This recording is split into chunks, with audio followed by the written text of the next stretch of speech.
Hi! Hello! అందరూ బాగున్నారు కదా!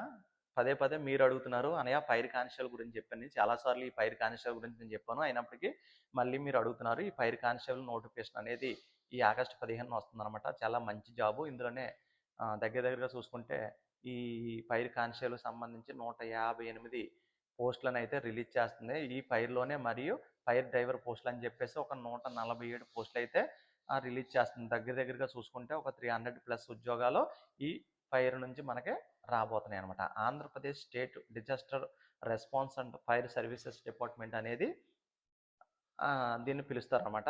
ఇక ఈ ఫైర్ కానిస్టేబుల్‌ని ఫైర్‌మెన్ అని గాని, లేదా ఫైర్ కానిస్టేబుల్ అని పిలవడం జరుగుతదనమాట.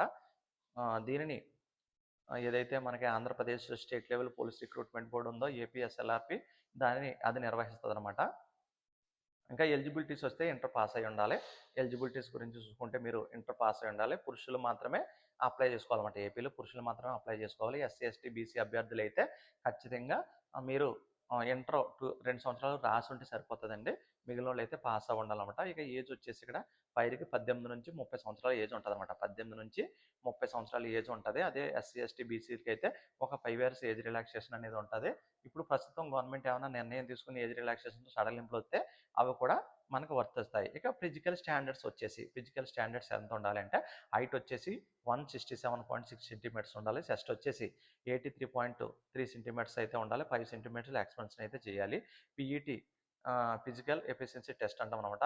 ఈ ఫిజికల్ ఎఫిషియన్సీ టెస్ట్‌లో మనకి 3 ఈవెంట్స్ ఉంటాయి. ఈ 3 ఈవెంట్స్‌లో 1600 మీటర్స్ అనేది ఉంటది. ఈ 1600 మీటర్స్ 8 నిమిషాలు మనకి 8 నిమిషాలు అయితే ఏపీలో ఇవ్వడం జరిగిందండి. 100 మీటర్స్ ఉంటదనమాట. 100 మీటర్స్ కూడా 15 సెకండ్స్. లాంగ్ జంప్ అనేది ఉంటది. లాంగ్ జంప్ 3.80 మీటర్స్ చేయవలసి ఉంటదనమాట. ఇది దీనికి సంబంధించి. ఇంకా సెలక్షన్ ప్రాసెస్ చూసుకుంటే రిటన్ ఎగ్జామ్ ప్రిలిమ్స్ అనేది ఉంటది. 200 మార్క్స్‌కి ఉంటది. 200 క్వెషన్స్ ఉంటాయనమాట. 180 మినిట్స్ అనేది టైం అనేది ఇవ్వడం జరుగుతది. ఇక మనం సిలబస్ దాకా చూసుకుంటే ఇందులో జనరల్ స్టడీస్ ఉంటది. అర్థమెటిక్, రీజనింగ్ ఉంటది. కరెంట్ అఫైర్స్ ఉంటది. అదేవిధంగా కరెంట్ అఫైర్స్, జీఎస్‌కి సంబంధించి హిస్టరీ, పాలిటీ, ఎకానమీ ఇవి ఏదైతే ఉన్నాయో అలాగే ఉంటదనమాట.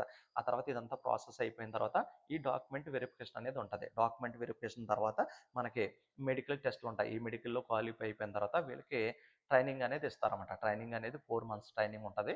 ఈ ఫైర్ కానిస్టేబుల్‌కి సంబంధించి. అయితే మనకి పోస్ట్ ఎలా కేటాయిస్తారంటే ఫస్ట్ ప్రియారిటీలో మనం ఈ ఫైర్‌కి ఇచ్చుకోవాలన్నమాట. ఫస్ట్ ప్రియారిటీ ఎవరైతే ఇస్తారో వాళ్ళకి ఎక్కువ మార్కులు రావాలి ఇందులో. ఎక్కువ ఎగ్జామ్స్‌లో ఎవరికైతే ఎక్కువ మార్కులు వస్తాయో ఈ ఎక్కువ మార్కులు వచ్చినోళ్ళకి ఈ ఫైర్ కానిస్టేబుల్ అనేది కేటాయించడం జరుగుతది. ఇక ట్రైనింగ్ గురించి అడిగారు. ట్రైనింగ్ అనేది 4 మంత్స్ ట్రైనింగ్ అనేది ఉంటదనమాట. ఈ ఏదైతే ఫైర్ డిపార్ట్మెంట్ ఉంటదో, ఫైర్ డిపార్ట్మెంట్‌కి సంబంధించిన విషయాల్లో ఈ ట్రైనింగ్‌లో 4 మంత్స్‌లో నేర్పించడం జరుగుతది. ఫైర్ జరిగేటప్పుడు ఏం చేయాలి? ఫైర్ జాగ్రత్తలు ఎలాగా? దానికి సంబంధించి పీటీ ఎక్సర్‌సైజులు అవన్నీ కూడా నేర్పించడం జరుగుతది. సో, ఇక్కడ మనం గాక చూసుకున్నట్లయితే ఫైర్ యాక్సిడెంట్స్ గానీ, న్యాచురల్ డిజాస్టర్స్ సమయంలో రెస్క్యూ ఆపరేషన్స్ చేయడం గానీ, అదేవిధంగా పబ్లిక్ బిల్డింగ్స్ ఏవైతే ఉన్నాయో అక్కడ ఫైర్ సేఫ్టీకి సంబంధించినటువంటి అవగాహన కల్పించడం, అదేవిధంగా రిస్క్ రిలీఫ్ ఆపరేషన్స్, అదేవిధంగా డ్యూరింగ్ ఫ్లడ్స్ వచ్చినప్పుడు కానీ ఆ ఫ్లడ్స్ని ఎలా కంట్రోల్ చేయాలి, ఆ భూకంపాల్లో, అదేవిధంగా భూకంపాల టైంలో మనం ఏం చేయాలి, అదేవిధంగా ఫైర్ ఎక్విప్మెంట్ మెయింటెనెన్స్ ఎలా చేయాలి, డిజాస్టర్ రెస్పాన్సిబుల్ డ్యూటీస్ ఇవి మాత్రమే వీళ్ళకి డ్యూటీస్ ఉండడం జరుగుతుంది. 4 మంత్స్ ట్రైనింగ్ ఉంటుందని చెప్పుకున్నాం. 4 మంత్స్ ట్రైనింగ్లో వీళ్ళకి సరే ఏమంటారు ఇది స్టైఫండ్ కాదండి, ఫుల్ శాలరీ అనేది ఇచ్చేస్తారన్నమాట. 4 మంత్ ట్రైనింగ్‌లో ఫుల్ శాలరీ అనేది ఇచ్చేస్తారో, సర్వీస్ కూడా వీళ్ళకి కౌంట్ అయిపోతది. సర్వీస్ కూడా కౌంట్ అయిపోద్ది. ఎప్పుడైతే ట్రైనింగ్ ఎళ్లారో అప్పటి నుంచే ట్రైనింగ్ అనేది కౌంట్ అయిపోతుంటది. ఫుల్ శాలరీ ఇచ్చేస్తారు. 4 మంత్స్ ట్రైనింగ్ అనేది ఉండడం జరుగుతదనమాట. ఇక ప్రమోషన్స్ గాక మనం చూసుకుంటే, ఇక ప్రమోషన్స్ ఇంకా సాలరీ విషయానికొస్తే అందరికి ఒకే విధంగా సాలరీ ఉంటదనమాట. ఏదైతే రూ. 25,225 ఉందో వీళ్ళకి కూడా అదే ఉంటది. ఇక ఫైర్‌మెన్ అంటారనమాట. ఫైర్‌మెన్ నుంచి కానిస్టేబుల్, అక్కడి నుంచి లీడింగ్ ఫైర్‌మెన్ అవుతారు. ఫైర్‌మెన్ నుంచి లీడింగ్ ఫైర్‌మెన్ నుంచి డ్రైవర్ ఆపరేటర్ అవుతారు. అక్కడి నుంచి స్టేషన్ ఫైర్ ఆఫీసర్ ఎస్ఎఫ్ఓ అంటాం కదా! ఈ స్టేషన్ ఫైర్ ఆఫీసర్ అనమాట. ఇది ఎస్ఐ ర్యాంక్ అనమాట. అక్కడి నుంచి డిస్ట్రిక్ట్ ఫైర్ ఆఫీసర్ డిఎఫ్ఓ వరకు వెళ్తారనమాట. ట్రైనింగ్ నుండే సాలరీ గుర్తుపెట్టుకోండి. ఇది ట్రైనింగ్ నుండే సాలరీ ప్లస్ సర్వీస్ కౌంట్ అవుతుందనమాట. 1 ఇయర్ సరెండర్ ఇస్తారు. 1 ఇయర్‌కి ఒకటే సరెండర్. 1 ఇయర్‌కి ఒకటే సరెండర్ అనేది వస్తది. ఆహ్,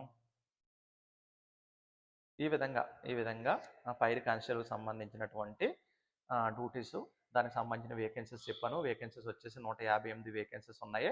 అదేవిధంగా డ్రైవర్‌కి వచ్చేసి మాత్రం 147 ఉన్నాయి. డ్రైవింగ్‌కి సంబంధించి, ఫైర్ డ్రైవర్‌కి సంబంధించి వేరే సెపరేట్ వీడియో అయితే నేనైతే చేసి పెడతాను. ఓకేనా?